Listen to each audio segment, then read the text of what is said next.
Dial 911. Where is your emergency? I just walked into my apartment and my friend is she's unconscious. Okay, what's your address, ma'am? I live at Hawthorne at the View. You say your friend is unconscious? She's unconscious. I just walked in the apartment and there looks like... We're losing a sister this week, too. She was truly a special person, always had a smile on her face. Justice will be served. It might not be tomorrow, might not be a week from now, but the Creator has work, and it'll come out. Faith Danielle Hedgepeth was born September 26, 1992, a member of the Halawa-Saponi Native American tribe in Warren County, North Carolina. Her mother, Connie, named her Faith because she needed faith to raise her children. Her husband struggled with addiction. Faith's father, Roland, called her a gift, arriving during his darkest period. Faith grew up in Hollister, North Carolina. Despite her parents' separation, she remained close to both. She had 3 older siblings, with her sister Rolanda becoming a second mother to her. From high school onward, Faith excelled. Honor student, cheerleader, member of numerous clubs. Her academic excellence earned her a Gates Millennium Scholarship to UNC Chapel Hill. She would be the first in her family to graduate college. She dreamed of becoming a pediatrician or teacher.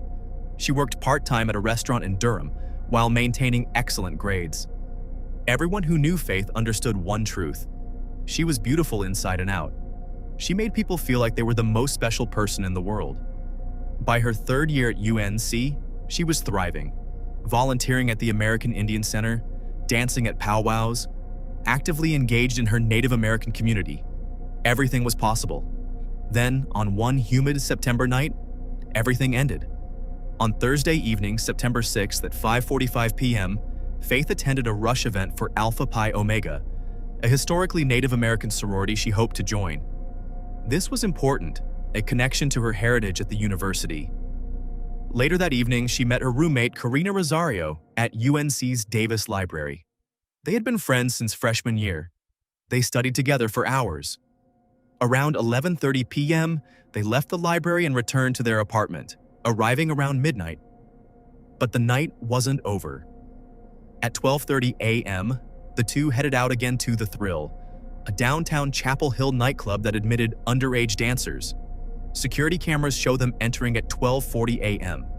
They danced for nearly an hour and a half. This footage marks the last clear visual record of Faith Hedgepeth alive. At 2:06 a.m., both women left The Thrill. Karina complained of an upset stomach. They returned to their apartment around 3 a.m.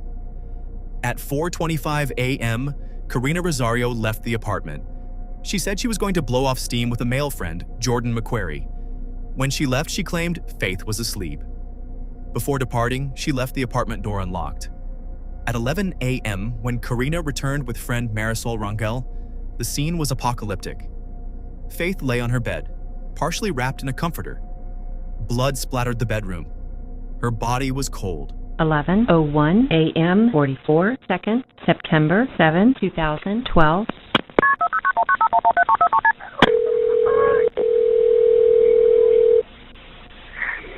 Dial 911. Where is your emergency? I just walked into my apartment and my friend is she's unconscious. Okay, what's your address, ma'am? I live at Hawthorne at the View. You say your friend is unconscious? She's unconscious. I just walked in the apartment and there looks like there's blood everywhere. Okay, listen to me. Okay, listen to me. Okay, how old is she? She's 19. Listen to me. Is she breathing? I don't know. You need to check and see. Is she breathing? I don't think so. Okay, listen to me. There's blood everywhere. She's on the back bed. I think she fell off the bed because she's off the bed. There's blood all over the pillows, in the comforter. I just don't know what happened. Touch her arm. Tell me, how does she feel? She's not moving. Okay, ma'am, we need to find out if we can help her or not. Okay, kneel next to her, look in her mouth for food or vomit. Tell me something. Listen to me. What is your name? Karina. Listen to me. When you touched her, how did she feel? She feels cold. She feels cold? Okay. Yes. Okay. All right. Don't touch anything else, okay? Okay. What room is she in? She's in my bedroom. There's Listen stuff in to my me. room that, like, was not here before. Okay, It looks listen like to someone me. had came in here. Okay, okay. It really does. Okay. Tell me again what your name is. It looks like someone had been in there because she's Okay. not like the cell. I don't know what Okay, she's sleeping. okay. Now tell me again what your name is. What? What is your name? Karina Rosario. Karina? Okay, Karina. How old are you, Karina? I'm 20. You're 20? Okay, hon.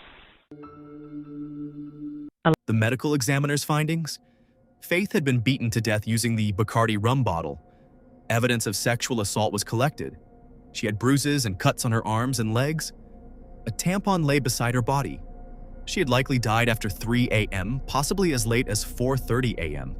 At the crime scene, investigators found a note written on a white takeout bag, the type used by Time Out, a 24-hour Chapel Hill restaurant. The note, written in ballpoint pen, read, "I'm not stupid. Bitch, jealous."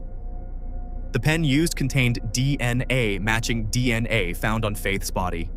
Police immediately focused on Eric Decoy Jones, Karina's ex-boyfriend. Their relationship had been violently turbulent. Jones had broken into their apartment twice in July 2012, even after Rosario changed the locks. Faith had driven Rosario to court to obtain a protective order. Jones had threatened to kill Faith. Suspiciously, the night before the murder, Jones posted on social media, "Forgive me for what I'm about to do." But Jones's DNA didn't match the male DNA found at the crime scene. He was excluded. Brandon Edwards, Karina's other ex-boyfriend, was also questioned. Edwards had been at the Thrill that night. More oddly, he'd spent the night on their apartment couch on September 5th. The last texts from Faith's phone at 3:40 a.m. were to Brandon, saying, "Hey B, can you come over here please? Rosario needs you more than you know." But Edwards' DNA also didn't match. Police interviewed over 2,000 people. A neighbor living below them, awake watching television, heard 3 heavy thumping noises shortly after they arrived, like furniture overturning or a heavy bag being dropped. A friend of Faith's received a voicemail that night. The call appeared to be an accidental pocket dial. The timestamp read 1:23 a.m., when Faith was supposedly at the Thrill. The friend initially deleted it, hearing only static, fabric noise, and background music. After Faith's murder, the friend retrieved the deleted message.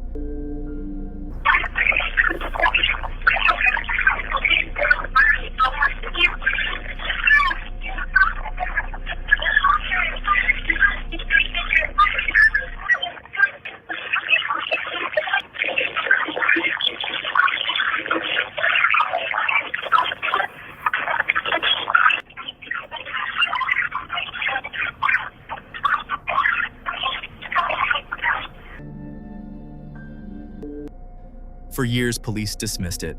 The timestamp placed Faith at the nightclub. The audio was too garbled to matter. Then, in 2016, everything changed. Forensic audio expert Arlo West, hired by Crime Watch Daily, analyzed the voicemail using state-of-the-art enhancement software. What he found was chilling. West identified 4 voices, 2 males, 2 females. He claimed to hear the recording contained references to Rosie and Eric, names that immediately caught investigators' attention. West argued that iPhones from that era had known timestamping issues. He insisted the voicemail was recorded hours later than the timestamp indicated, possibly capturing Faith's final moments. "I believe to a high degree of forensic audio certainty that that timestamp is incorrect," he testified. Roland Hedgepeth, Faith's father, listened repeatedly. "I know Faith's voice very well," he said. "I think she's being hurt in this recording." Police remained unconvinced. Their official position, the timestamp was accurate. The voicemail meant nothing. They tested DNA from more than 750 individuals. Every test came back negative. The killer seemed to be a ghost. The case went cold. Months became years. Reward money reached $40,000.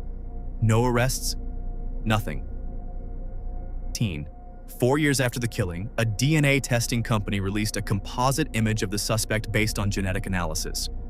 The results suggested the killer was a male of Latino descent with olive skin, brown eyes, and black hair. But still, no arrest. The mystery deepened.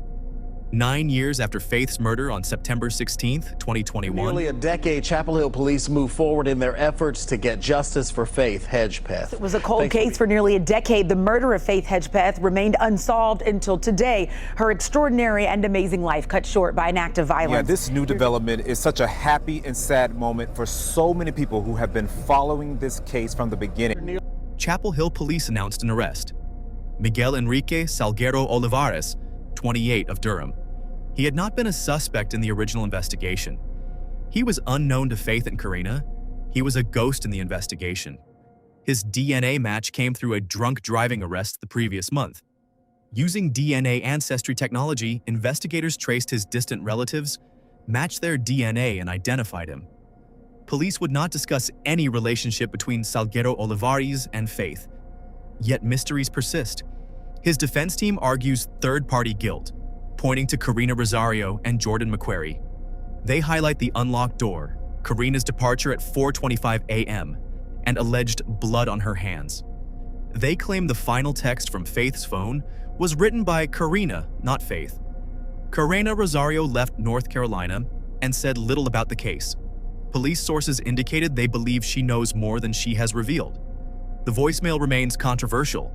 The note's author unknown. The exact circumstances unclear. As of 2026, Miguel Salguero Olivares awaits trial, scheduled for September 28, 2026, 14 years after Faith's death. He remains in the Durham County Detention Center without bond.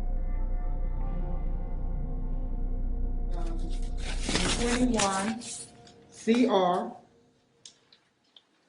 54671. It is alleged that the defendant, Miguel Enrique Salguero Olivares, did unlawfully, willfully, and feloniously, with malice aforethought, kill and murder Faith Hedgepeth on the date of this offense is September 7, 2012. Now he has no previous conviction. He has one previous conviction for DWI, no violent convictions. He has pending traffic charges and wait.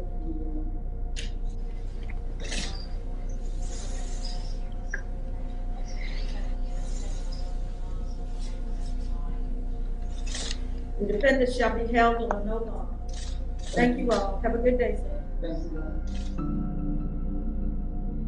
I want to thank God for this day that He allowed me to stay alive and to see this day. I'm Faith's mother, Connie Hedgepeth.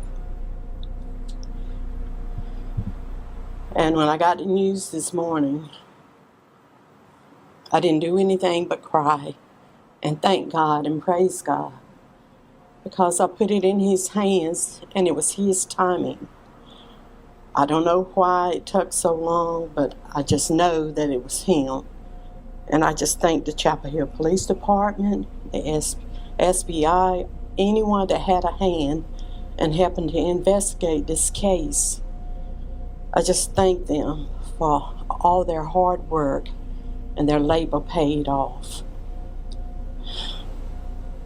Just when I cried, it was tears of joy, tears of relief, knowing that someone had been arrested in her case.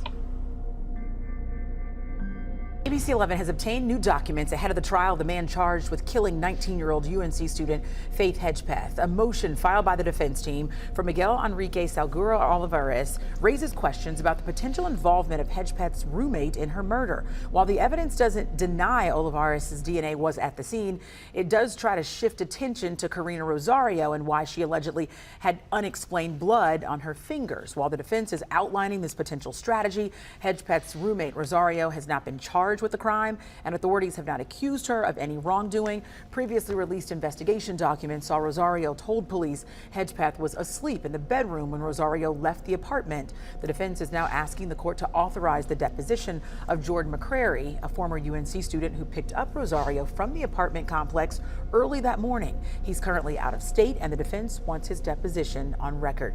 Hedgepeth was killed in 2012. As for Salgado Olivares, he faces multiple charges, including murder and rape. Rosario did not respond to requests to comment on this latest filing. ABC. Faith's family established the Faith Hedgepeth Memorial Scholarship in her honor, helping Native American women pursue higher education. As a recipient of Faith Smiles Scholarship, I was honored. I was so overjoyed because not having the means to go to school is a big thing in our Native American communities. By 2021, they had awarded 22 scholarships. Connie Hedgepeth prayed, "Lord, whoever played a part in her death, may Faith dance on their heart every night and every day." Faith Danielle Hedgepeth never became the pediatrician she dreamed of being. On a humid September morning in 2012, all of that was stolen from her. The mystery of who truly killed her and what really happened in that apartment remains a puzzle with pieces that still refuse to align.